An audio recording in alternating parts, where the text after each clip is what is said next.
Now, the old school country singer who gave us the patriotic anthem, God Bless the USA, well, he is hanging it up. Lee Greenwood is retiring at the end of this year. Health issues played a pretty big part in his decision.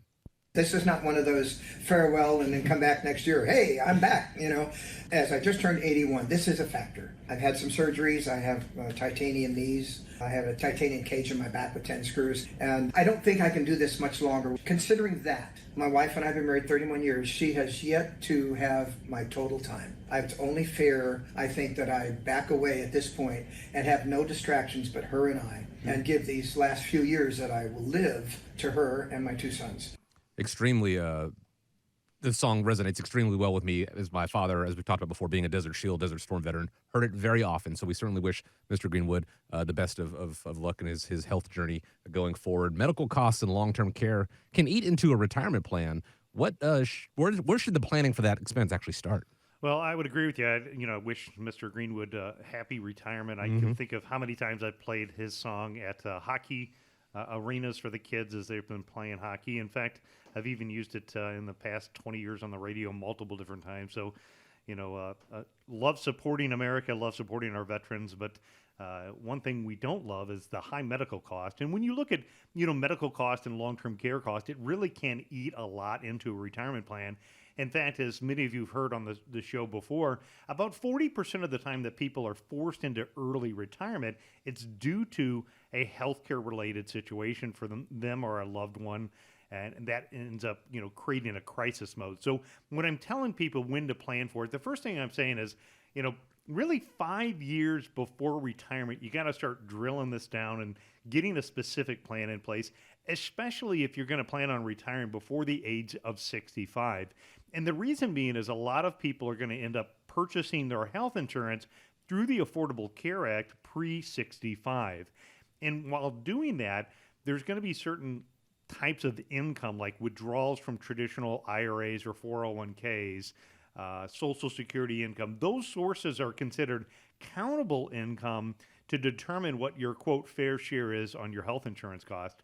But if you strategically plan ahead and you begin to shift assets from the countable to the uncountable category, it's one of the ways that it can dramatically lower what your healthcare cost is.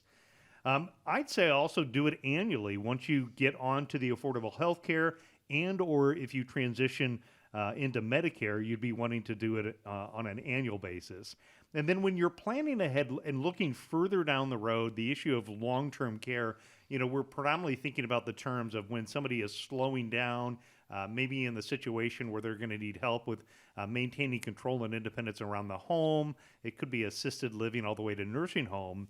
There's some really fantastic riders and benefits on some annuity contracts that are out there that are referred to as income riders for activities of daily living that offer an enhanced payout when you're unable to perform like 2 out of 6 of your activities of daily living. But in helping a lot of clients out with those and running illustrations, the longer that you have time to let that money grow and be bigger for the future, the bigger that benefit would be for the enhanced income benefit. So for me, I would say somewhere in the, late 50s, mid 60s, it's a great time if you're going to consider like an annuity an option for the long-term care.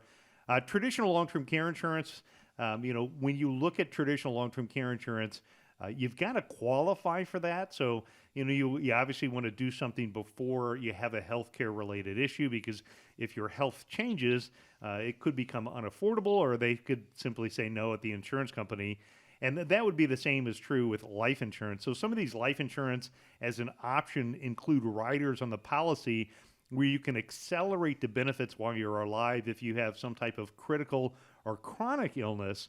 But with life and traditional long-term care insurance, both of those you've got to qualify for. So you want to make sure that you're getting ahead of the schedule before your health changes. Mm-hmm.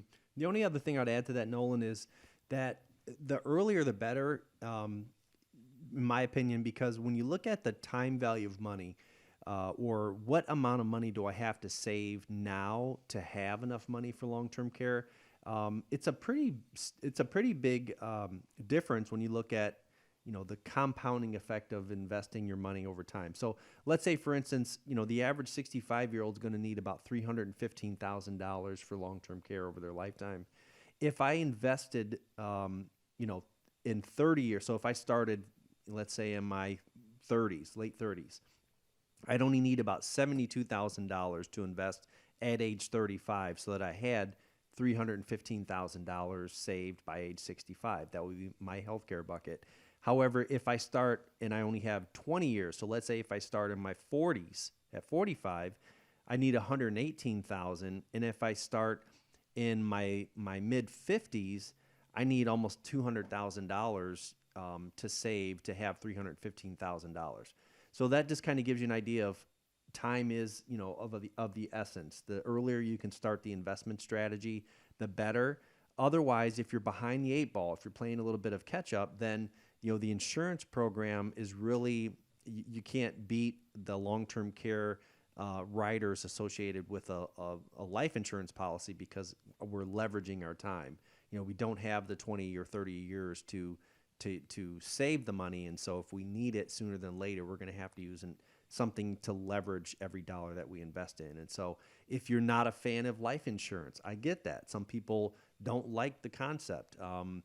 If that is the case, then you need to start saving earlier because the money that you spend is going to on long-term care and medical expenses is going to be your own money. So you're going to have some there. Better to start earlier saving than wait later. Perhaps you are behind the eight ball when it comes to planning for the possibility or probability of long-term care, whether it is financially or whether it is, you're getting closer and closer and the underwriting is going to be a little bit more difficult for policies like that. It is still worth taking a look at and still accounting for, because the worst that you can do is say, it won't happen to me.